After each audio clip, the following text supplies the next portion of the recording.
Everybody, welcome to Agency Unfiltered.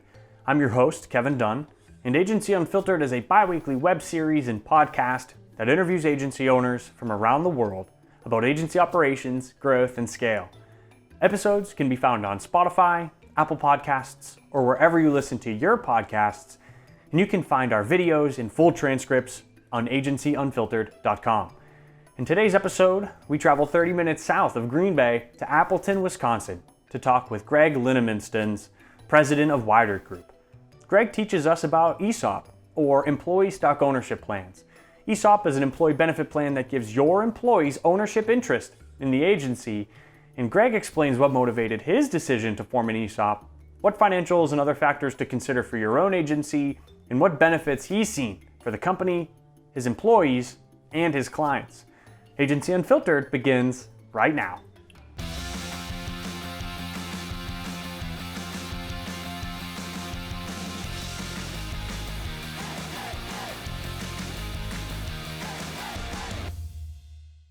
Well, Greg, welcome to Agency Unfiltered. Super psyched to be here in Appleton. Glad you could come, Kevin. Yeah, I'm glad we picked the right chairs for this. This was a no-brainer once we saw these. But I'm here today to talk about ESOP. And so I bet you can explain it more eloquently than I can. First question, at a high level, just what is ESOP and how does it work? Well, it stands for Employee Stock Ownership Plan. That's the first thing. It's a Department of Labor regulated program that is intended to allow for sustainability, so that an owner of a business or owners of a business can in effect sell it to their employees, and in selling it establish both a retirement plan and a tax shelter. So the mechanics of how it works is you create an ESOP trust, which is it's a third-party entity, and you technically and legally sell the business to the trust, and then the purchase by the trust can be financed by bank financing. That doesn't happen real often in service businesses like ours, and that was the case with us. The prior shareholders actually financed it, so all of our prior shareholders now are note holders, and the business is paying them back. And it's being done in 10-year notes. Wow. So, how did you discover it, and kind of what did that process look like to say, like, this is something we want to pursue further and roll out for our agency? Yeah. Well, kind of a unique situation. We've had an ESOP consultant as a client. Okay. Yeah. For about 10 years. And so we created a lot of content for him. We've done some web revisions for them. We really knew their content frontwards and backwards, and so we've been hearing about all the different benefits that small businesses could realize in succession planning using this ESOP structure, and ours took place. We actually did the ESOP about 2.5 years ago, but it goes back 4 or 5 years.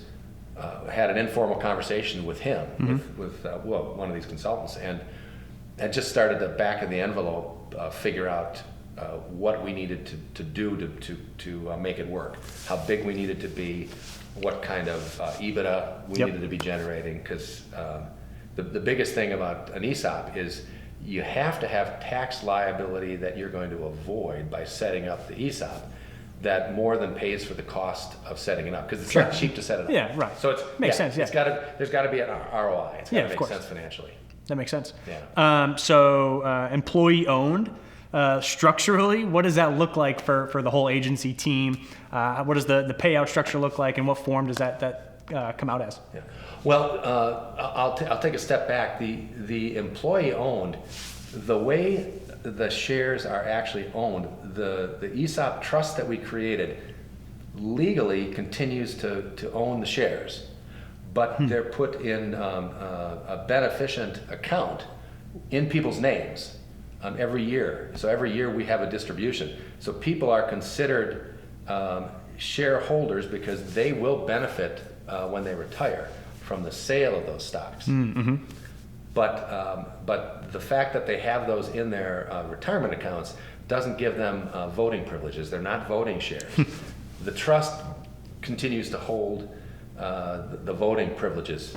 If you were looking at it that way. Sure. So in terms of control, our control really didn't change in a practical sense. I'm still the president. Our leadership team is made up of people who were shareholders, because we're all note holders now. Right. And so we're still running the business very much the way we were before the ESOP. The one exception to that is that legally we do report to our trustee, who we hired to watch over us, right. which the Department of Labor strongly recommends. And if we don't do a good job running the business, we will hear from him. Have you ever had friction points or disagreements in a direction to take the company, or? No, so far, and we're in year 3, we've had an annual conversation with him. And it's a conference call, and he does his fiduciary responsibility by asking questions about business operations. So are we hitting our budget? Are we adding new clients? What's the people component look like? Are we attracting the talent we need? Are we satisfied with the way things are going? And the conversation this year was typical. It was scheduled for an hour. It lasted 50 minutes, and at the end of 50 minutes, he said, "Well, I'm good." Yeah. And that. So it aligns with the direction, and what you're trying to do is just a good owner, right? Like just Yeah. That's great. Yeah. What did the rollout look like across the team? How did you get additional leadership buy-in? What does the communication plan look like to the rest of the employees? I would imagine there's some excitement around it. What did it look like? Well, we started by bringing the consultant in, and he did a pro forma for us. So it's the first run at the financials before you actually do the sale.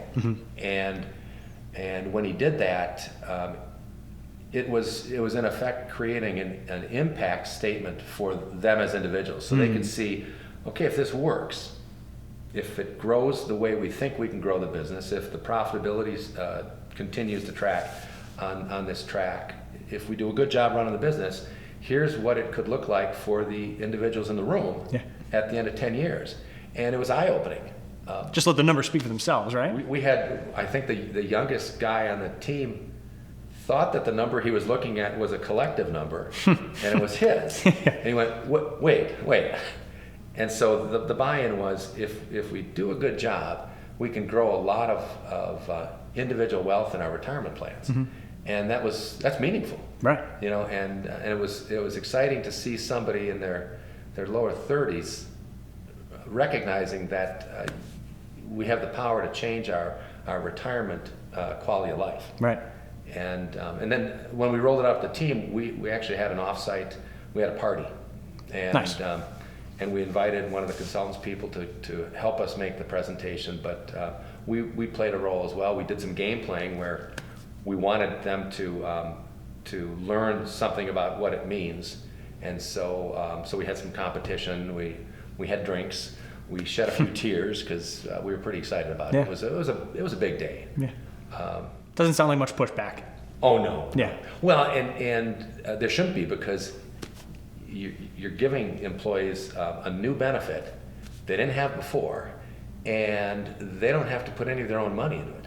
So it's pure, no strings attached. If you are a full-time employee and you contribute in doing your job well, you're going to grow the value of your holdings. You're going to grow the value of your retirement, and add to our sustainability.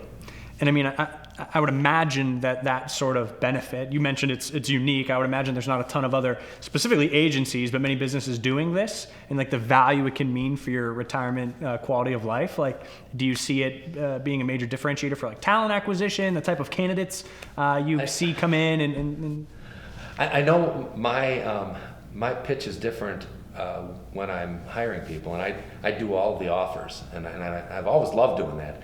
Now I'm taking it to a different level, because I'm in effect telling people that you have the opportunity to become an owner, and to realize some true wealth accumulation beyond your compensation. And people are a little bit incredulous at first. They want to wait, what? How's that work? And so I do a lot of splaining, and it's really fun. I would say that it does contribute to a better closing rate with people that we're trying to hire. Does it have any impact on I would imagine so, right? Does it have any impact, or does it ever come up in conversations you have with clients, with prospects? Like, does it make its way into the sales process as well? Yes, absolutely. Yeah. It's one of our differences. It's that, we tell prospects and we remind our clients that when you talk to a Weidert team member, you're talking to an owner, and they have the long-term interests of the business and of our clients very close to their hearts, that it matters. It matters. The performance of your plan, of your strategy, it matters. It matters in a very meaningful way. Yeah. That's great. Yeah. And I would assume that resonates very strongly with those prospects, those clients. I think it does, because they're not running into any other agencies who do that. Are doing that. Why don't you think more agencies evaluate this as a plan, or why doesn't ESOP? Why isn't it more visible amongst agencies, do you think? I think that the HubSpot partner eco is very young, and so most partners are focused on the growth and client acquisition. They're not focused on sustainability and succession planning. Fair. There's not many partners my age. I mean, that's the reality. Most partners are probably in their late 30s, early 40s, and so they're not thinking about the end game yet. And this is something that it's not too early, because when you think about, especially if you're a seller doing the financing, it can be a long financing process. Sure. Our notes were 10 years. You could extend that longer if you needed to. And so if you're 40 years old and you're looking at 10 or 15-year notes, that's not too early to start thinking about that.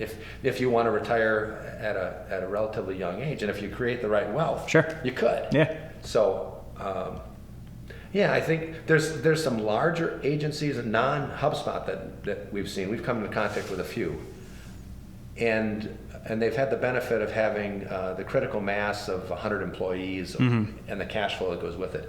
I think there are a lot of agencies our size, we're 25 full-time people right now, who don't think they have the cash flow, or might not think they'd qualify per Department of Labor regs to be able to do an ESOP. But the most important thing, you got to have the tax liability that you're avoiding, and you've got to have the EBITDA that makes it a good investment. Right. Because you're selling it to yourself, so you're taking on the debt. You are pledging. I mean, we've pledged that the business will fund the debt. Right. And so there's some risk in that. Yeah, you have to make the bet on yourself. You're making the bet on yourself, right, and you got to believe in it. When you talk about succession planning, sounds like, from your perspective, not enough agencies are starting to think about the end game.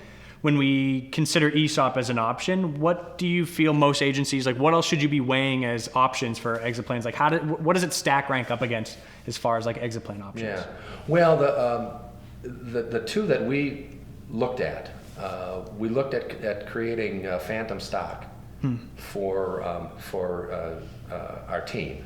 It wouldn't have been 100% though. It would have been select people getting phantom stock grants or asking for them to invest. And so in a lot of cases that involves your employees putting in their own money, right, taking on debt themselves. And that's something that not everybody's going to jump at, especially if you've got young people and they're building a family, they're maybe buying their first house. They're not in a position to do that. So that's got barriers. The other option, the other exit plan that I know a lot of agencies consider, because I talk to people about this, is selling to some bigger entity, that some big traditional agency will come along and want an inbound division and consider that. We did consider that as well. And that was a good way for us to get a good sense of market value. True, yeah. To understand, to have a credible third party look at us and talk us through how they did the valuation. And listen to the rational side of it, yeah, and compare that to what we could do with an ESOP. So for us, that was the best case, where we could look at two very viable alternatives that were both positive, and there were pros and cons to the two directions.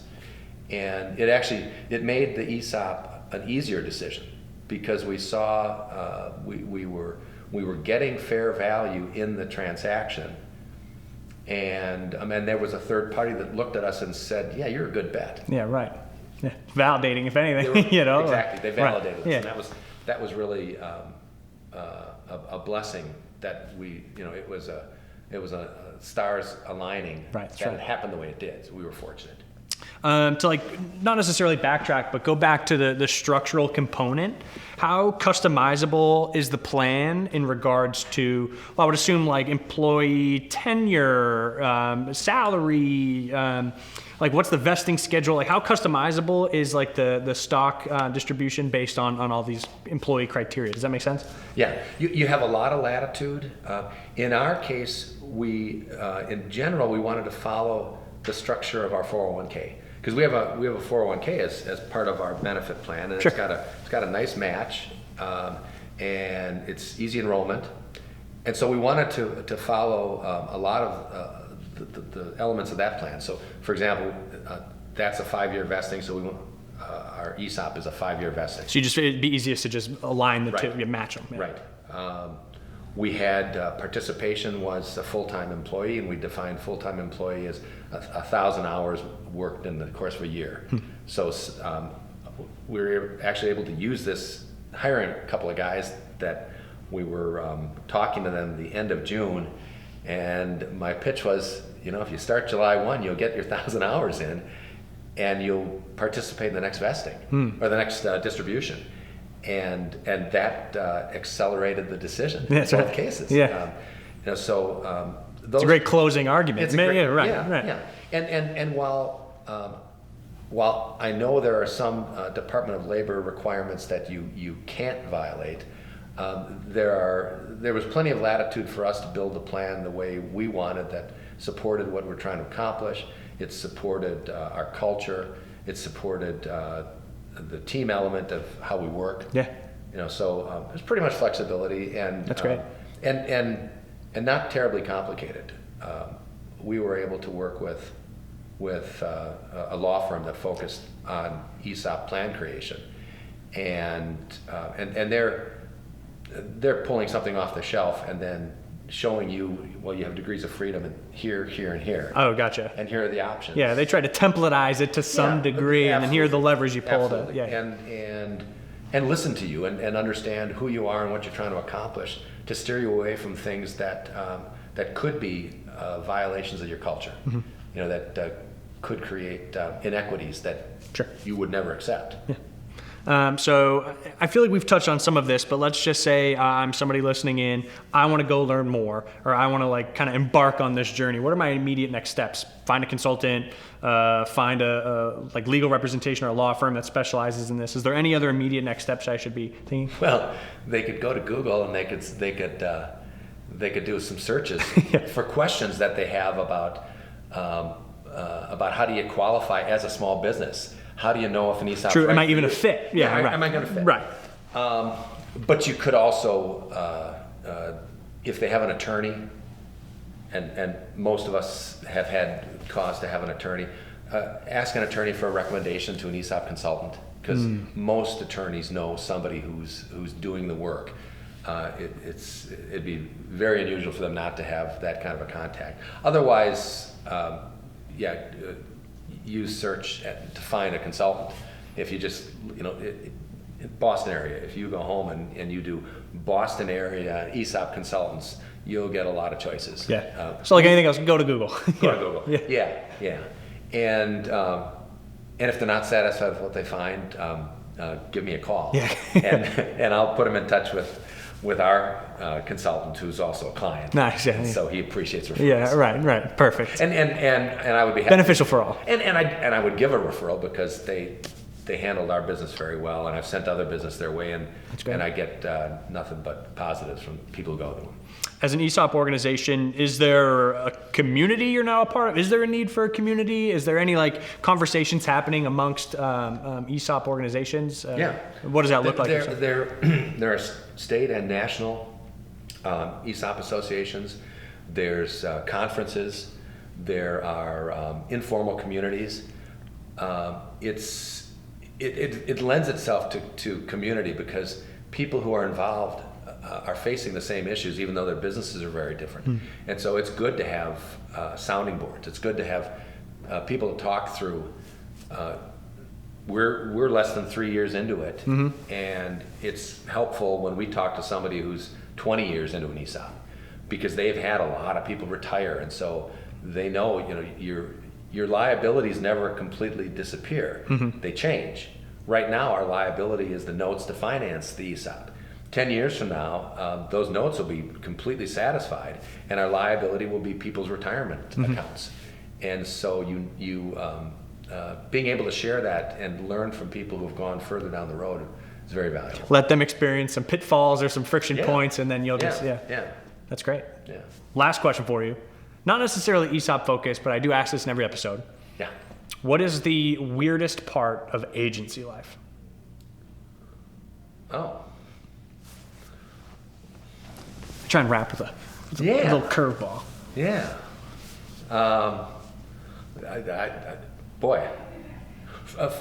For me, and my team knows this, is that I feel like leading a group like this, I've become far closer to my emotions, and I've become a crier. Oh, yeah. I have a lot of happy moments that just choke me up.